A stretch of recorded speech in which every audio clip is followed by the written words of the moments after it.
Ladies, totoo ba na masakit talaga sa una? Hello guys! So, ang topic natin for today, eto. Totoo ba na kapag sa unang pagkakataon ninyo ay mahapdi, masakit nga ba yan? So, kung nakaka-relate ka, panoorin mo ito.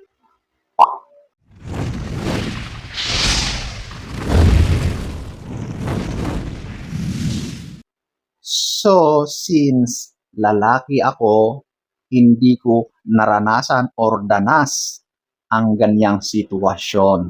So, ladies, kayo lang ang makasasagot niyan, lalong-lalo na sa mga meron ng karanasan. Kung totoo ba yung katanungan na masakit nga ba sa una, i-comment nyo kung ano yung mga karanasan ninyo.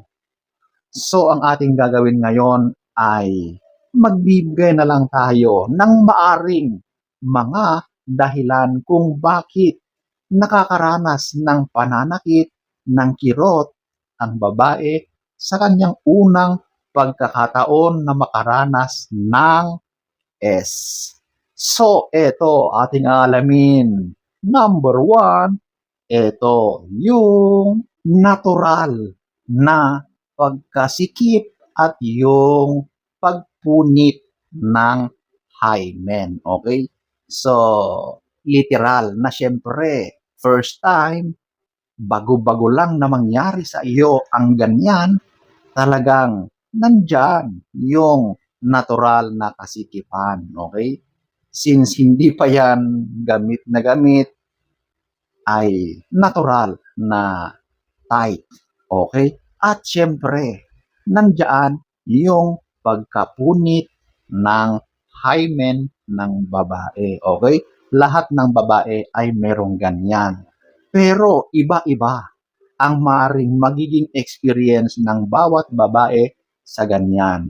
Kasi yung mga active, mga athletes, yung mga mahilig sa bike, motor, horseback riding, sigurado na yung part na yan ng kanilang katawan ay noon pa yan ay maaring naapektuhan na.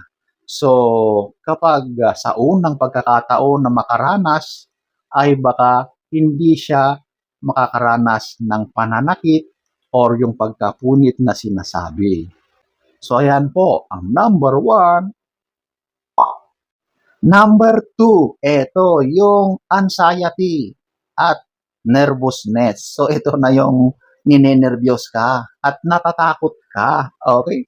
Normal lang yan kasi nga first time, di ba? Pero isang factor yan para talagang makaranas ka ng ganyang pananakit or kirot dahil hindi ka handa. Siyempre, kapag ang nararanasan mo ay takot, ninenervyos ka, edi yung katawan mo ay hindi rin handa para tanggapin yung bagay na yon sa kanya. Okay? Kaya kapag pinilit nyo yan, sigurado na masasaktan lang yung babae. At masakit talaga ang magiging karanasan dyan. Kasi wala hindi handa. Sa halip na na-excite siya, nagugustuhan niya, ay hindi. Andyan yung takot at nerbiyos. So, dapat ang gawin ng lalaki dyan is bigyan niya ng assurance yung babae. Or dapat dahan-dahan lang. Huwag biglain. Masakit nga talaga kapag ganoon. Number 2. Number 3. Ito, yung kulang sa laro. So, ito yung kulang sa foreplay. Okay? Alam nyo kasi, kahit baguhan pa yan, kahit first time pa yan, kapag magaling magdala, magaling yung lalaki, sigurado na yung mararamdaman niyang kirot or sakit ay mababawasan. Dahil yung paglaro ng lalaki dyan ay crucial yan. Kapag nilalaro at magaling maglaro ang lalaki, sigurado na ang mararamdaman ng babae dyan ay luwalhati. Sa halip na siya ay ninenervyos, natatakot. So, nagiging handa ang kanyang katawan sa pagkakataon na yan dahil sa ginagawa ng lalaki na paglaro sa kanya.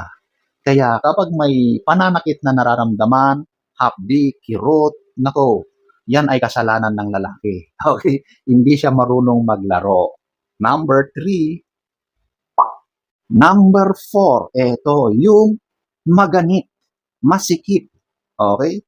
So ano ang ibig sabihin yan? Ibig sabihin walang madulas, walang pampadulas. Bakit ganon? So naghalo-halo na dyan yung takot, yung nervyos, tapos yung lalaki ay hindi marunong maglaro. So ano pa ang maaasahan dyan? E di walang lalabas na natural na pampadulas dyan.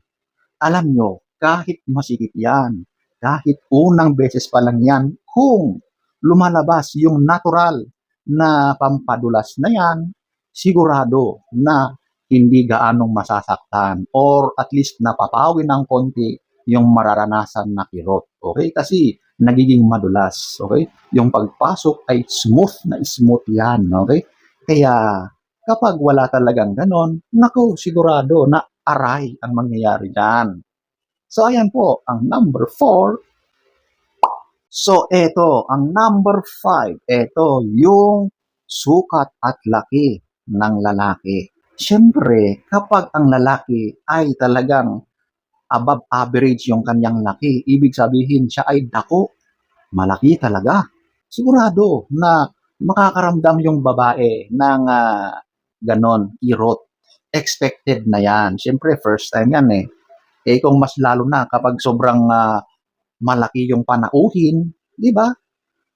Isipin mo na lang na ang isang bagay ay ipapasok mo doon sa napakasikip na butas. Parang ganon, pinipilit mo. Nai-squeeze masyado yan. Nasasakal. Kaya doon sa part ng babae ay siguradong masasaktan yan. Lalong-lalo na kapag tulad ng mga una kong sinabi ay hindi handa, wala yung mga pampadulas, natatakot, ninenervyos, naku, wala na. Masakit talaga yan. So, ayan po, ang number 5. Number 6, eto naman, yung sobra naman, ang haba, okay? Eh, paano na pag ang laki na nga, ang haba pa, yung sobrang mataba, sobrang mahaba, naku, yari na. Warak talaga yan, di ba? Talagang makakaranas yan ng hapdi at kirot, di ba? Kasi meron talagang mga kalalakihan na ganoon sila, okay? Ganoon ang kanilang alaga, okay? Kaya kapag yan ang natapat sa iyo, naku, kailangan maging dahan-dahan. Kailangan maging magaling yung lalaki. Alam niya ang dapat ginagawa niya. Kasi paano na kapag ipinasok niya lahat yon at sinagad-sagad niyan, naku, ano yun? Baka mamaya mawawarak yung kaloob-looban dyan sa sobrang haba. Diyos mio, di ba? So, ayan po, ang number 6. Number 7, sobrang liit. Oh, bakit naman? Hindi naman yata masakit kapag maliit na maliit. Alam nyo, sabihin natin na maliit yan, pero nakakatinik din yan, nakakatusok din yan. Of course, sa usaping physical, ay literal talaga na baka hindi masasaktan yung babae. Kasi maliit talaga.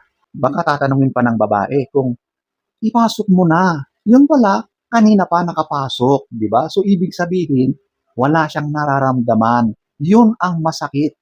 Okay? Hindi niya ramdam.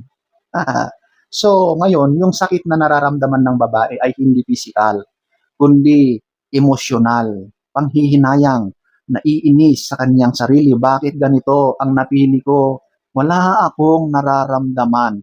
Di ko feel. Okay? Literal na ganon. So, masakit nga yun sa kalooban ng babae. So, ladies, yan po ang number 7. So, sana ay nagustuhan niyo ang ating topic for today. Next story time. Don't forget to subscribe.